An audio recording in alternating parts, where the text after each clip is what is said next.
Well, what the bloody hell happened there? I have no idea. Shit has gone down, people, on the Payback pay-per-view. Now, in my predictions video, I said if it got a lot of support, a lot of likes, a lot of comments, I would do a review of Payback. And I'm giving the people what they want today, and I'm doing a review of Payback. But what the hell has happened? I got half my predictions wrong. I have no idea what's gone on. It's all gone balls up. I don't know. I quite enjoyed it, but at the same time, I feel pretty shocked, because half of the things that happened, I didn't expect to happen. So let's have a talk about it. It should be a pretty interesting video. Welcome to my review of Payback 2017. Okay, so the first match of the night was the first prediction I actually got wrong. The United States Championship match, rematch from WrestleMania between Kevin Owens and Chris Jericho. What did everybody else think of this match?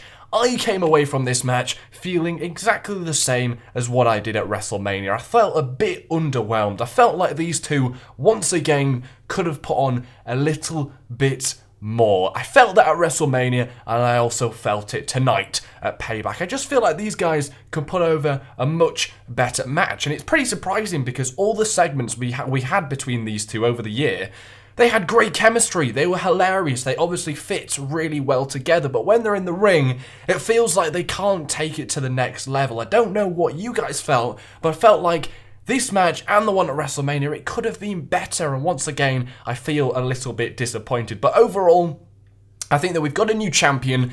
Slightly confused about this. I thought Chris Jericho was going away to play with Fozzy. Apparently not. Apparently, he's off to SmackDown Live with the United States Championship. What does this mean? Is Kevin Owens going to win it back on Tuesday?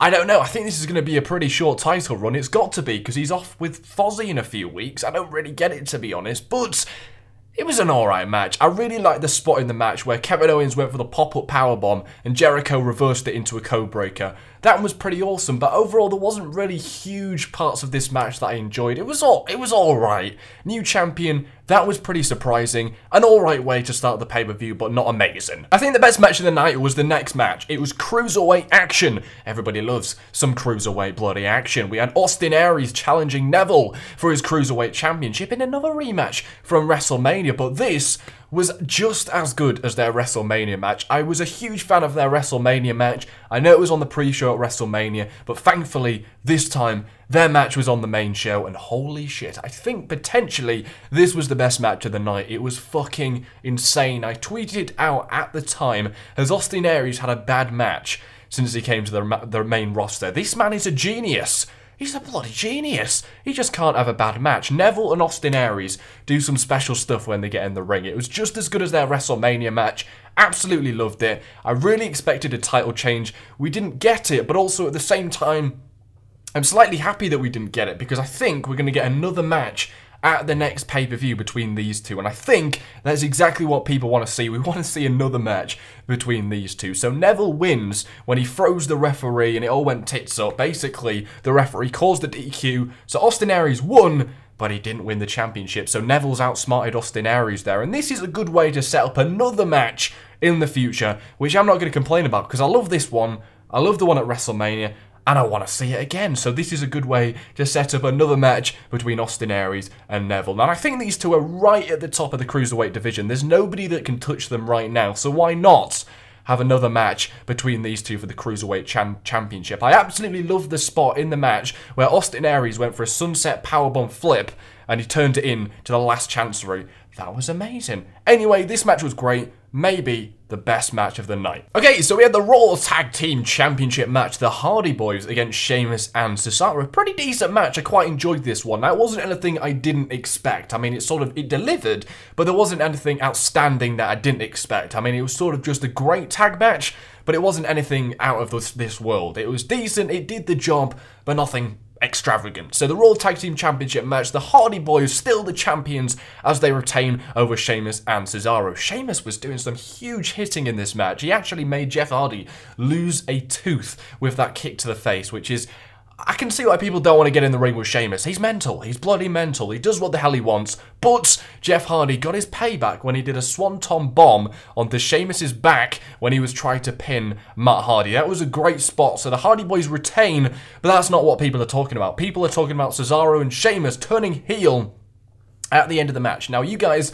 always wondered why they were going with the handshake at the end of these matches for the past 2 weeks. Now you know why. So Sheamus and Cesaro turn on the Hardy Boys. What does this mean? I don't really know. So does this mean that the heel Sheamus and Cesaro are going to challenge the Hardy Boys at the next pay-per-view? Nobody really knows. I mean,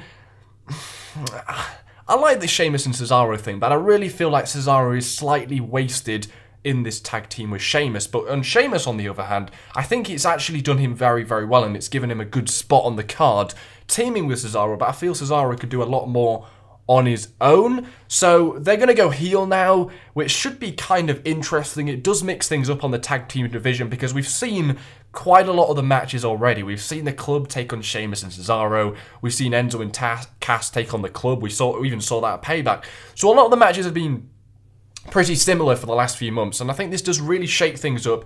It does make it quite exciting. So what do you guys think about this? Sheamus and Cesaro turned heel. Pretty decent match. Nothing amazing, but it did the job. So we had another title change, the Raw Women's Championship. Everybody loves some women's action. We had Bayley in her hometown taking on Alexa Bliss. And Alexa Bliss becomes the first ever woman in WWE history to hold the Raw and SmackDown Live Women's Championship. That is huge. That shows how much they believe in Alexa Bliss. She is great. She is awesome. She's got her character down to a T. She's just a brat, and I absolutely love it. She plays her character brilliantly.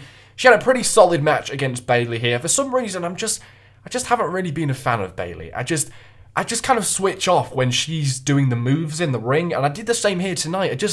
I can't bring myself to care that much about what Bayley's doing in the ring. I just find her moveset not that interesting, a little bit boring, but I absolutely loved Alexa Bliss in this match. And I always hate reviewing Alexa Bliss matches because I'm always busy looking at something else. What is he on about? But anyway, here we go. Alexa Bliss, the new Raw Women's Champion. Pretty decent ending to this match. Bayley gets smashed into the ring post. I hate these points in wrestling where you don't know if something's real or fake. I think it was fake. She goes smashing into the post. It was very, very loud, and then Alexa Bliss snaps her with a DDT, which looked great. Then she gets the win. I think that should be a second finisher. I quite like that DDT, but there you go. Alexa Bliss kind of steals a victory over Bayley. She is the new Raw Women's Champion, mixes things up a bit. Hopefully we can move away from this whole Bayley and Sasha Banks friendship and just actually have a proper champion for once. I'm getting a bit bored of that, so hopefully with Alexa at the top, we can get some fresh new matches and move away from this whole Sasha and Bayley buddy thing. It's a bit annoying, but anyway, solid match. Quite enjoyed it. Do you know what match I didn't enjoy? The bloody House of Horrors match. What are they doing? This was just awful. It was just so bad. Like, they spent all this time finding a house and kitting it out and making this really, really cool set design, this really cool scene and imagery and lighting and camera angles, and it was shit. It was the worst thing about the show. Why did they bother wasting all this time trying to make this when it was the worst thing about the show? They might as well just have had a normal one-on-one match. It probably would have been better than this. I mean, the amount of time they must have spent doing this and planning it out and actually doing it, it just wasn't worth it. I just don't know why they felt it was worth it. I hate it when WWE tries to do things that they've never done before. It just stick to what you're good at, because it just wasn't good. It just wasn't good. I mean, the only highlight was a refrigerator going on Randy Orton, like, that was about it. It was just boring, and you've got to feel sorry for the people in the audience which paid all that money to watch the show, and they spent half this match just looking at a bloody screen. It wasn't even. It just wasn't good. It wasn't entertaining. That was the whole point. I mean, they spent all this time planning it, but you just kind of knew two guys brawling in a house just wasn't gonna be that entertaining, was it? And it was just overly produced. It wasn't WWE. It was trying to be something else that it's not. And then we got Bray Wyatt sort of put a fridge on Randy Orton. He walks out and takes a limo ride to the arena.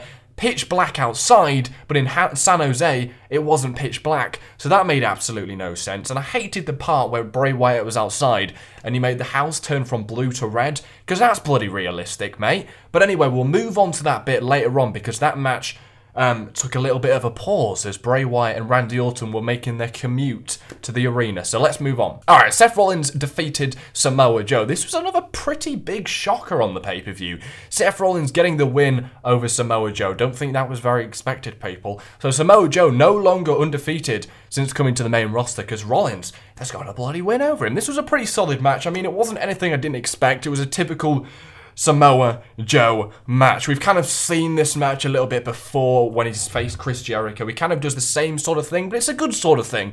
I quite enjoyed it. It wasn't anything we didn't expect. Solid match between two great workers. It kind of shocks me that this feud has been going on for freaking ages. I mean, Seth Rollins was attacked by Joe in February, and it's now the 1st of May. That's mental. So I think now that Seth Rollins has beaten Samoa Joe, we can move on to something else because I am getting a bit exhausted on this whole feud, but solid match. Rollins wins with a roll-up, so it wasn't a clean win, but he still gets a win over Samoa Joe. I think Rollins did need a win.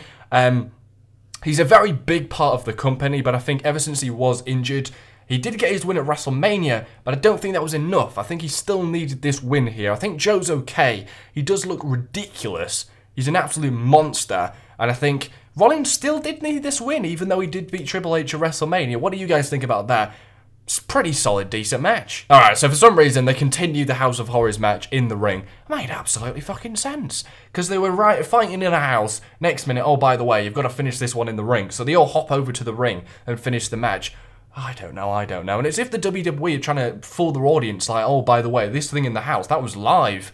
That was definitely live, yeah. Definitely live. It really wasn't. But they finished it in the ring, and I sort of expected this. The Bollywood Boys, or whatever they're freaking called, turned up, started attacking Randy Orton, and then Jinder Mahal comes up, beats him round the head with his title, which I thought was pretty good. Then Bray Wyatt wins with the Sister Abigail. I think it would have been good to have Bray Wyatt win clean, people. I mean, it's not as if he needs it or anything, but, I mean, it sort of gets Jinder Mahal over, I guess. But, yeah, it was very overbooked. It was very overbooked. I mean, if the house wasn't overbooked enough, they then had the Bollywood Boys turn up, then Jinder Mahal, then a screwy finish. I don't know. I didn't enjoy it. I thought it was a huge waste of time and a pretty sad ending to a feud which was looking very good before we went into WrestleMania. I mean, this was one of the hottest feuds in March. This was the hottest feud, one of the hottest feuds going into WrestleMania, and now, really bad. I'm disappointed. Anyway, so we had the main event. Somehow, someway, Roman Reigns is still walking. Who does he think he is? So he takes on Braun Strowman in the main event. Roman does actually turn up after being mauled by Braun Strowman and getting thrown off and an ambulance on top of him. Roman Reigns is still alive. He well and truly is Superman, people. But what did you guys think of this match? I thought it was just a brawl. It was just a brawl. There wasn't much technicality to this match. It was just hugely fast-paced. A very fast-paced brawl. There wasn't really a lot of wrestling to it, just who can hit each other the hardest. I thought it was pretty decent. I liked how Braun Strowman kicked out the Superman punch and the spear. That was awesome. And then we had 2 running power slams, and Braun Strowman gets the win. A very short match. I can't really remember a lot from their Fastlane match, and I don't think I'm really going to remember a lot from this match, but overall, I think it's pretty surprising that Braun Strowman gets the win over Roman Reigns. When was the last time Roman lost clean? I freaking don't know. I genuinely don't know. It probably was at the Royal Rumble when Braun Strowman put him through the table, but that wasn't clean, was it? Here, Braun Strowman puts Roman Reigns down for the 3 count, and there you go, shebang, Braun Strowman beats Roman Reigns. There wasn't really a lot to say about this match. It was so short. It was just a brawl. There's not a lot to say about it, but overall, I'm so happy that Braun won. I thought there was a slight chance they might have Roman win, come back, and beat Braun Strowman for what he did on the Superstar Shake-Up show, but Braun Strowman wins, which is fantastic. I really hope they're not going to just feed him to Brock Lesnar. I hope that's not what this is for. Feel like it might be. Hopefully not. Hopefully not. But overall, what did I think of this show? I'm going to give this show a 6 out of 10. I don't think it really stepped into the 5th gear like it probably could have. I thought there were some shocking results which I quite enjoyed, but also at the same time sort of confused me. I thought Austin Aries against Neville was definitely the best match of the night. I was pretty disappointed we didn't get the Universal Champion, which I think a lot of people are forgetting about. We didn't have him on the show. We didn't have Brock on the show. We didn't have the WWE Championship defended on the show. The House of Horrors match was a House of Horrors. It was absolutely terrible. The main event was okay. It was slightly short. There wasn't really much to it. I kind of like the mauling Braun gave Roman after the match. That was pretty cool. But I also kind of cringe when Roman was just like, I want to walk out on my own. I want to walk out on my own. They just can't resist doing that shit, can't they? The House of Horrors match was booked to shit.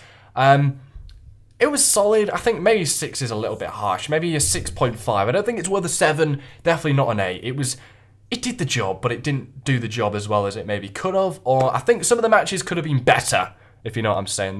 They did their job, but I think they could have gone the extra mile to make them slightly better. But what do you guys think about this show? I think it was okay. I'm going to give it a 6.5 out of 10. I think that's pretty bloody reasonable. Thanks for watching, guys. Take care. Spike your hair.